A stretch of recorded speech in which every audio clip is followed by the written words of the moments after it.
This morning, the case for clemency for the Menendez brothers is with California's governor.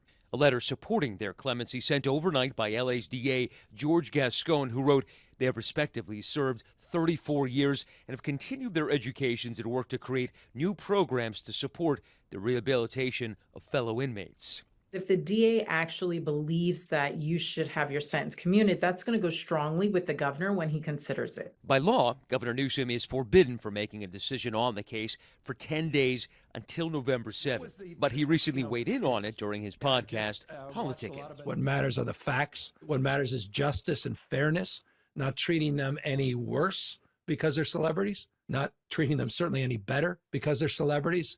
The case has triggered an avalanche of new interest, fueled by social media push on TikTok, a new television series, and a documentary.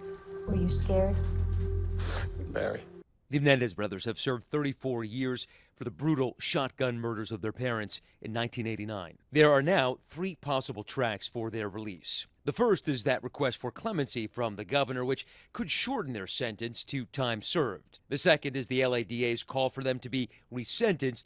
That also requires a parole board's approval and the governor's. And lastly, a so-called habeas hearing in which new evidence of the sexual assault they say they endured could lead to a change in their conviction. A habeas corpus writ basically is saying that their conviction should be overturned based on new evidence that would have changed the verdict. That new evidence includes allegations by a former member of the boy band Menudo, who says the brother's father, Jose, raped him in the 1980s.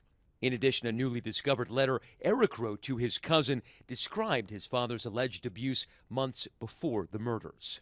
Their defense attorney, Mark Garagos, says it's high time. All of these family members will uniformly ask one thing, which is bring them home, bring them home, bring them home.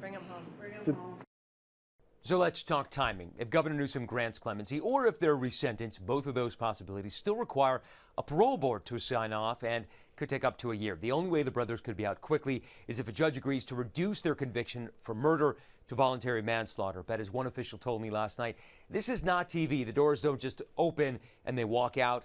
It could take some time. Matt Gutman, ABC News, Los Angeles.